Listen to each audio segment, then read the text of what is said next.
That's a hard question. I'm feeling like it's necessary. Because we're in this moment where political leaders and technology CEOs are sort of coming together. The wealth of $1 billion. A high-ranking official with an excessive amount of knowledge. Also involved is a computer tycoon who is prepared to conceal the truth at any cost. Subdued chatter, lost emails, and abruptly ended late-night talks were all that was going on at first. Things change, though, when a top executive within the corporation begins to make connections. Wasted sales, intimate harassment charges against top execs. Silencing victims is a deliberate goal of a poisonous work culture. Unjust terminations that silenced any dissenters. Moreover, what's worse, whoever is at the top of the food chain knows, and he has no intention of letting decades of secrets crumble. Who triumphs, though, when authority faces resistance? The one who established the empire, or the one who is prepared to destroy it? When an ex-Facebook employee chooses to stop being careful and start acting recklessly, what happens? That is precisely what occurred when Sarah Wynne Williams, a departing Facebook employee, did that. What was her motivation? Tell me about her assertions. But first things first, who is this woman, and what does she mean when she speaks? Now that we've covered the subject of Mark Zuckerberg's well-guarded corporate empire, Sarah Wynne Williams, let's move on to another topic. Even if you were unfamiliar with her name before the controversy broke, she was a major participant in the IT industry until it all went sideways. To her, she was more than a mere technology executive. Sarah had made a reputation for herself in the field of international relations even before she set foot in Facebook's offices. Her ascent through the ranks of government and think tanks, as well as her efforts in bridging the gap between international powers, put her squarely in the realm of global politics rather than the digital industry. In addition, she served as an advisor on a wide range of topics, including geopolitical risk and human rights. Her diverse background set her apart from the typical tech industry insiders, who tend to view policy as a responsibility of the legal department. Sarah brought a unique set of skills to Facebook in 2011, when the company was experiencing explosive growth, but still hadn't fully grasped its global responsibilities. Her expertise was invaluable to any digital firm at the time. At that point, she was tapped to lead global public policy initiatives. Her function became monumental from that point on. In an instant, she found herself leading a cross-continental team, interacting with governments across all time zones, and navigating delicate circumstances where a single misstep might trigger global indignation. The post was more than simply a ceremonial title, so we must not get ahead of ourselves. Sarah was not aloof in a glass office, seeing the mayhem from afar. She occupied the exact center of it. She briefed international leaders, defined Facebook's response to global crises, and reported directly to Mark Zuckerberg and Sheryl Sandberg, among others. She flew around the world for her job. She was a member of the small group of people who had the power to make choices. On a social media platform like Facebook, that small group of people is crucial. However, things take a dramatic turn at this point. She has access to information that most people never learn about, since she was part of Zuckerberg's inner group. Then, out of nowhere, everything shifted. Outside of Meta's closed doors, what became to Sarah Wynne Williams? In 2017, Sarah's tenure at Facebook abruptly ended, following years of constructing a globally important policy team. They let her go. In an instant, Meta, formerly Facebook, stated that she was fired because she was underperforming and failed to meet expectations. Sarah, nevertheless, claims that wasn't the true motive behind her dismissal. In an explosive disclosure that has stunned the tech industry, Sarah claims that Joel Kaplan, a senior VP of global public policy at Facebook and an important supporter of Mark Zuckerberg, was the one she fired for reporting unethical behavior. Joel is a major figure in Washington, D.C., in case you aren't aware. Politics, a conservative insider, a former advisor to George W. Bush, and someone with long-term ties to Meta's power structure. Sarah asserts that following her outspokenness, she was met with indifference and forced to be silent. The corporation finally fired her. Meta wasn't about to sit on her hands and ignore such a daring assertion. Rather, they vehemently rejected the claims, arguing that her statements were irrelevant when they examined her performance rating and internal assessments. But if Sarah is being truthful, and many people seem to believe she is, given the controversy her memoir has caused, then this is more than simply terrible office politics.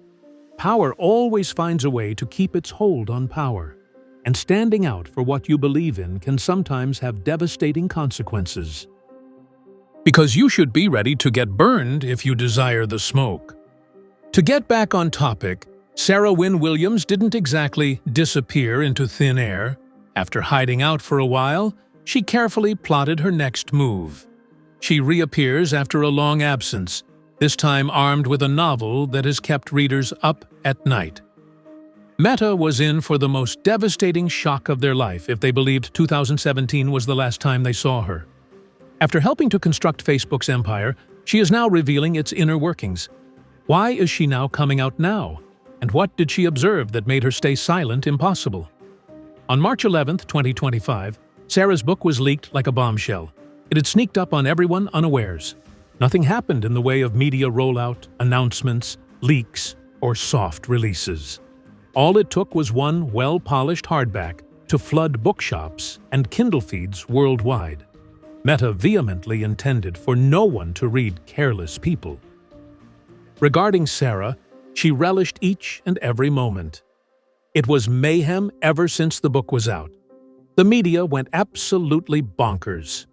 Amazon was unable to meet demand for copies as ex-users went wild over snippets.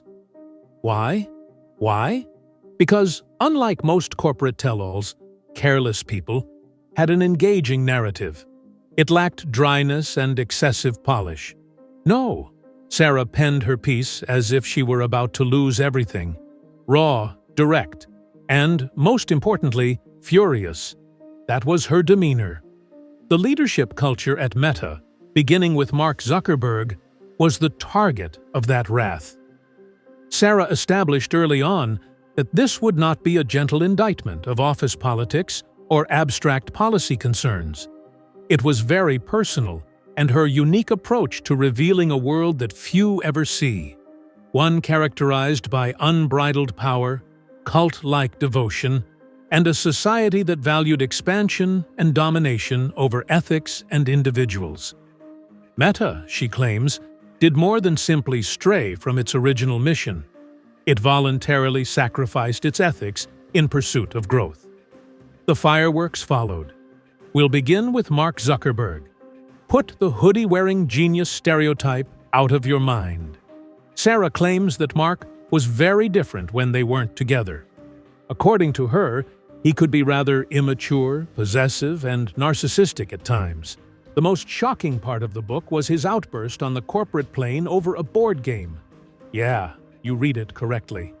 A multi-billionaire playing Settlers of Catan on a plane across the world, becoming furious and yelling at employees. According to her, he was emotionally fragile and rarely accepted invitations from those who defeated him. Yep, that CEO is toxic. As the light faded, the darkness descended. Sarah claimed that Meta's international growth was almost immoral rather than aggressive. Her main focus was on the allegations of collusion between the corporation and the Chinese government.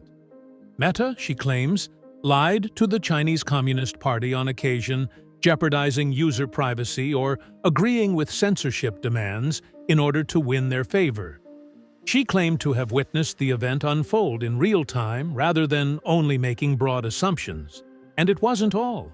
She asserted that internal concerns regarding human rights violations were frequently disregarded in favor of expanding user bases or gaining access to new markets. The object was a speed bump, not a stop sign, according to her. Her accusations against Joel Kaplan were the next major development that sent shockwaves across the web. Kaplan was the long-standing VP of Global Public Policy at Meta and a staunch supporter of Zuckerberg. Sarah accused him of impropriety on many occasions. She said that her efforts to raise these issues with higher-ups were met with complete disregard, isolation, and ultimately termination. Naturally, Meta retaliated by denying her accusations and averring that Kaplan's background was spotless. His success on the job and positive feedback from his coworkers led them to conclude that he was a valuable asset to the organization. However, it was too late. The first seed was scattered. The question of what else Meta had hidden throughout the years began to circulate. I think it's important to discuss Meta's reaction first, since it was really impressive before we go into those questions. In addition to issuing a formal press statement, Meta's legal team took action by threatening legal action, sending cease and desist letters, and otherwise attempting to prevent any promotion of the book. The lawsuit said that Sarah's book breached the terms of her employment contract and was false and defamatory. The situation escalated to the point that they sought a judicial decree prohibiting her from giving interviews pertaining to the book. Out of nowhere, many individuals wanted to know what was in the book. Meta seemed to be trying to keep Sarah's admissions a secret, which is understandable because no one likes to have their secrets revealed. People were more interested in hearing her thoughts the more Meta attempted to silence her. The book was the subject of heated debate on talk programs, X forums, podcasts, and dinner tables throughout the nation. So it's little wonder that Careless People is sitting comfortably at number 3 on Amazon's top reads. Sarah Wynne Williams has just opened Meta's Pandora's box, and what's spilling out is a mixture of ego, deeper secrets, and a whole lot of painful realities that had been hidden for decades, regardless of whether people believe every word or not. What about Zuckerberg? Nothing has changed. He has given no interviews and has refused to comment on the accusations in any way. People continued talking, and they had a lot to say on the internet. Many looked to Mark Zuckerberg as a digital prophet when Facebook was younger and more aggressive in its pursuit of worldwide dominance. When choices worth billions of dollars were being considered behind closed doors, Sarah Wynne Williams was there, on flights and in war rooms. And let's be honest, her time at Facebook was about more than simply smiling sweetly in meetings and penning policy memoranda. Actually, they were a textbook example of clumsy ambition, power politics, and some shocking events that were unreported in the media until now. She brought to light Facebook's fixation on China, which was one of the most significant scandals. Since China banned Facebook in 2009, it's clear that Meta never really took off in the nation. The extent to which Zuckerberg and his inner circle reportedly courted the Chinese Communist Party in an effort to regain access remained unknown, though. Sarah insisted it wasn't idle ambition, but rather a deliberate plan. She claims that Zuckerberg's obsession with penetrating the Chinese market was palpable, absolutely engrossed, not even somewhat interested or curious. The business entertained Chinese officials at private meals, created Mandarin language internal briefing materials, and even considered developing a filtering tool specific to China's stringent speech regulations. I agree with it. Sarah claims that in an effort to attract billions of new members, Facebook was contemplating developing technologies that would allow China to control what its users could and could not view.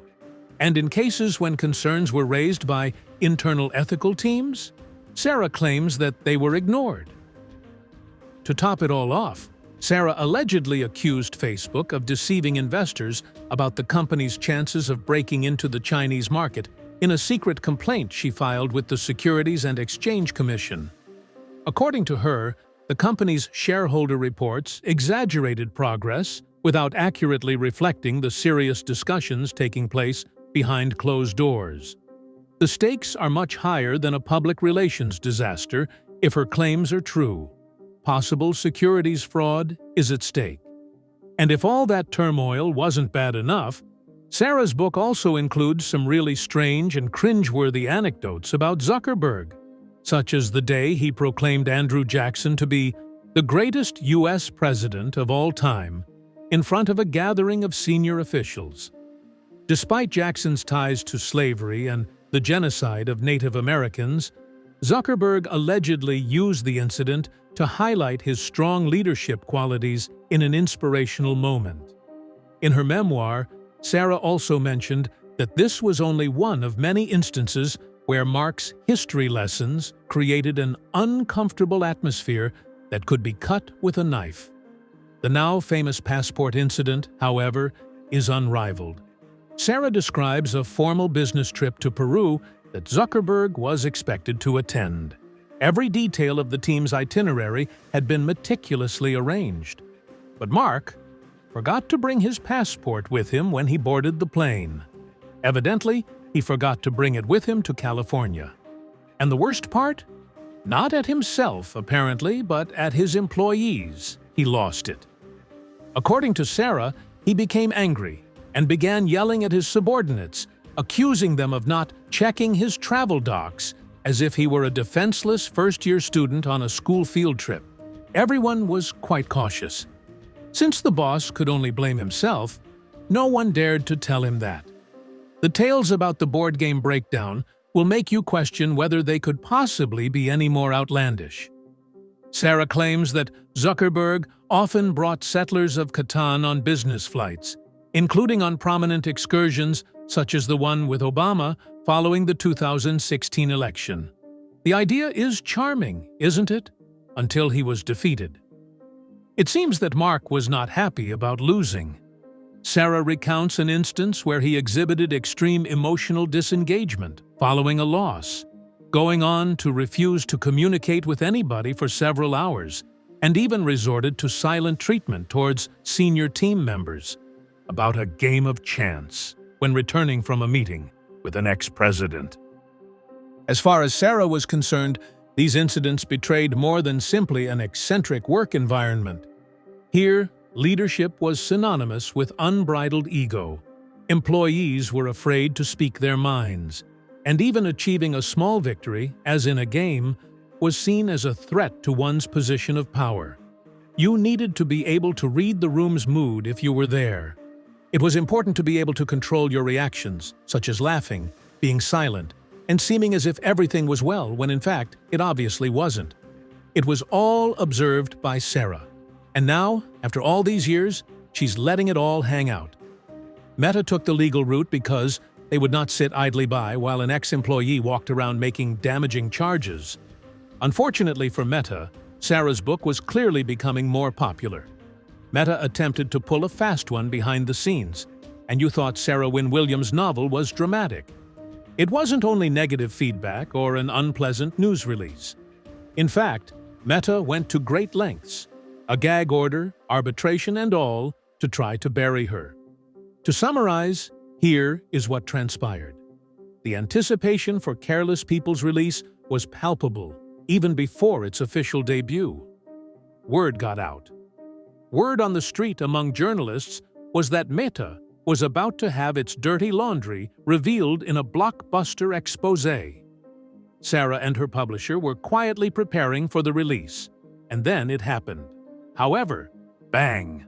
Right before going public, everything went down. Meta uses a legal hammer to strike her. She was unexpectedly subjected to a gag order when they managed to gain an arbitration verdict. Interviews were off limits to her. It was impossible for her to make an appearance on television. She was unable to even mention the book on her social media accounts. I agree with it. Nobody, not even the author, could bring themselves to discuss the book. Meta said that she was in breach of her previous employment agreement, which contained arbitration and secrecy provisions that are standard fare for high-level hires in Silicon Valley. Sarah, however, was not disclosing any confidential company information. Neither code nor strategy were leaked by her. Her narrative was based on her own personal experience, the excellent, the poor, and the catastrophically wrong. However, Meta refused to budge. Their position was that her memoir was a defamatory attack on the corporation and its leadership, rather than a simple personal narrative. It gets increasingly messier from here on out. Meta didn't only pursue legal action by submitting a formal complaint. No, they have taken it to private arbitration, where neither the public nor journalists will be able to pry into the proceedings. And, come on, it isn't a coincidence. Darkness was Meta's preferred setting for this conflict. They hoped no one would notice the imbalance of power. They were eager to silence her and go on with their lives. Sarah, though, both she and her publisher were not easily swayed. Careless People's Publishing behemoth Macmillan weathered Meta's legal storm with grace and dignity.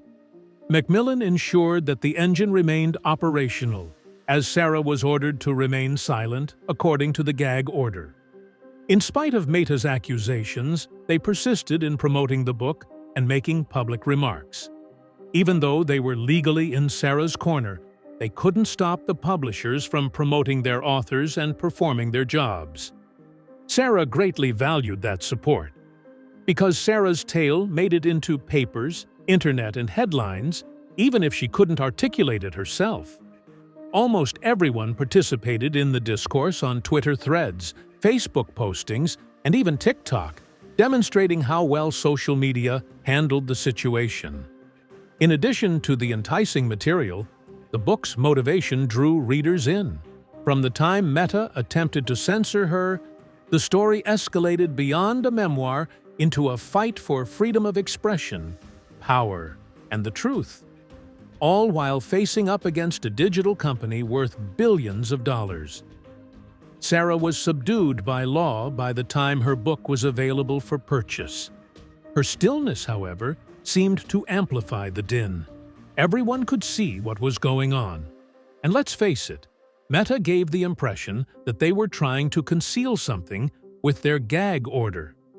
That backfired, quite badly. In an instant, curiosity in Sarah's words spread like wildfire. Caring for Others became the year's most talked about memoir as a result.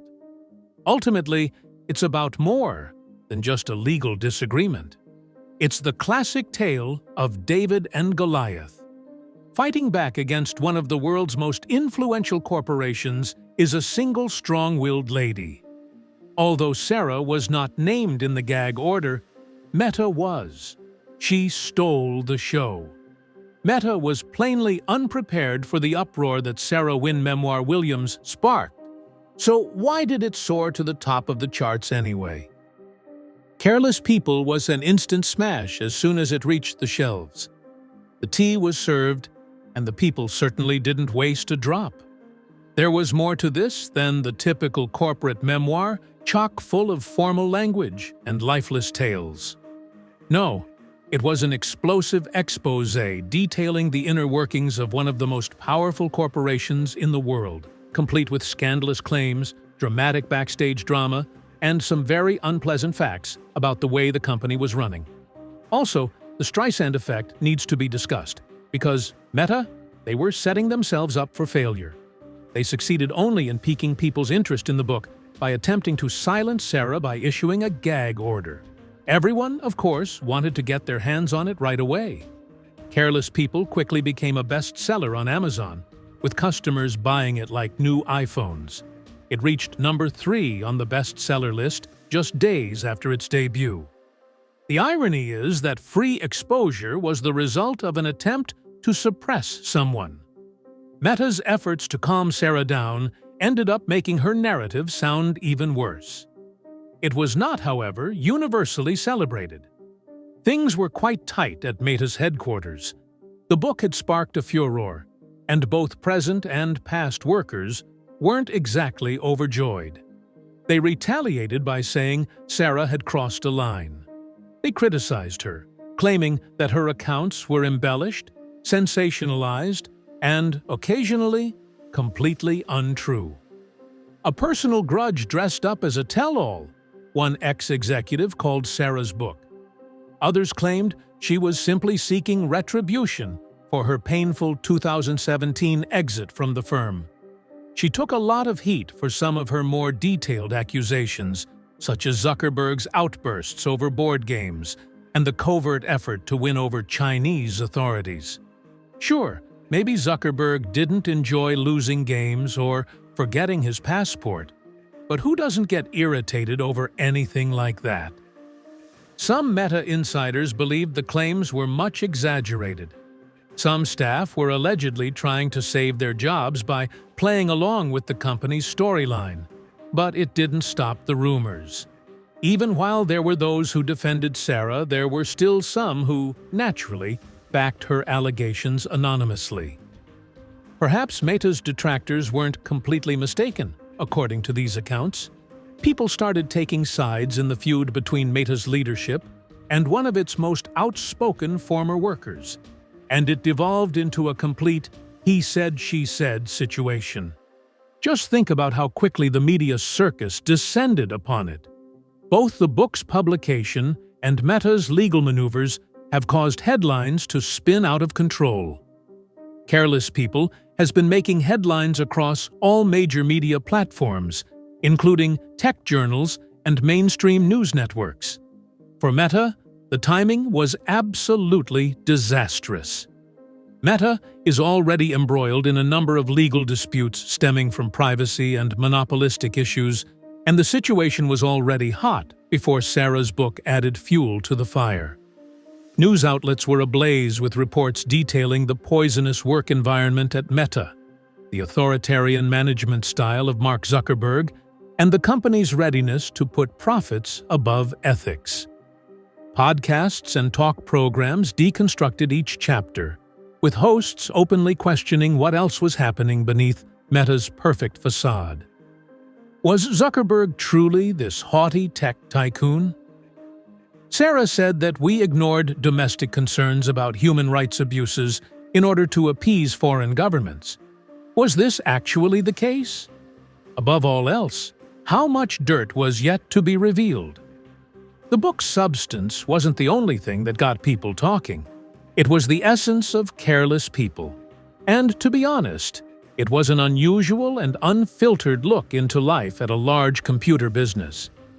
Neither was Sarah an outsider, nor an irate former employee with a grudge to settle. The company's top brass, including Zuckerberg, Sandberg, and others, had really worked closely with her. That she was present while these major choices were being taken lent her statements credibility, regardless of how much stock others placed in her comments. Neither did the discussions that the book prompted. Beyond the tech industry, the cultural influence was felt. Larger concerns around corporate responsibility, ethics, and the proper amount of authority for digital companies like Meta arose. The book by Sarah Wynne Williams served as the catalyst for this reckoning. The cultural event that was Careless People transcended its status as a bestseller. Whether Meta was willing to acknowledge it or not, it had an impact. They tried to discredit Sarah and bury her narrative as much as they could, but the people would not be silenced. Company damage control took a back seat to the book. It came to represent the power of a single individual's truth to overthrow an empire. Sarah didn't slip into a consulting gig or buy a plane ticket to Bali after her frenetic time at Facebook. Not at all.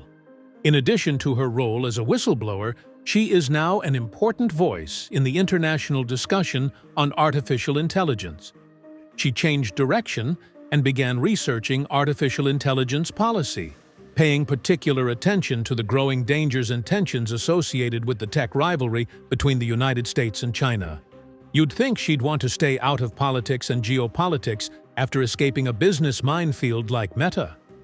Contrary to popular belief, Sarah has been sounding the alarm about the potential for unfettered AI research to lead to a catastrophic oversaturation of the market, particularly in light of the current build-off between nations like the United States and China. And naturally, people pay attention to what she says since she is a major figure in the IT business. People pay attention when Sarah brings up the topic of ethical hazards. Meta remains a major distraction as she travels the world calling for safer technology and legislative reform. This is particularly true in light of the publication of her book, Careless People, which has become an essential read for anyone curious about the inner workings of the Zuckerberg empire, despite Meta's best legal attempts to suppress it. Some have speculated that Sarah is getting ready for a big live TV appearance in light of all the recent events. Contacts with a big network are reportedly being discussed. A rapid downturn might ensue if, without confirmation, she appears on primetime to discuss publicly Meta, Zuckerberg, and everything else she was prevented from discussing during the book launch. Mark Zuckerberg, too? It's likely that he's anxious. In Sarah's book, Zuck is portrayed as a controlling, impulsive leader who loses his cool over trivial matters and ignores human rights issues. This is in stark contrast to the considerate tech innovator he has been attempting to present himself as in recent times. Things might turn dicey for Meta if Sarah continues speaking, if other people begin to back her claims, and if politicians begin to take notice. There is no longer any room for doubt. Regulatory scrutiny is coming. Her claims have the potential to reignite investigations that have been dragging on for some time, particularly those that concern deceiving investors and disregarding ethical warning signs in favor of expansion. Sarah has changed the subject, whether on purpose or not. And what of Mark Zuckerberg, the man who seemed to desire nothing more than to bring people together? All eyes are on you. More people are keeping an eye on it now than before, all because of Sarah. Is this something you can wrap your head around? Is Sarah Wynne Williams poised to expose a global powerhouse for what it really is? On the other hand, might this tale be hiding something? Leave a comment with your ideas and be sure to hit that like and subscribe button. Click the video that appears next if you're interested in seeing more like this.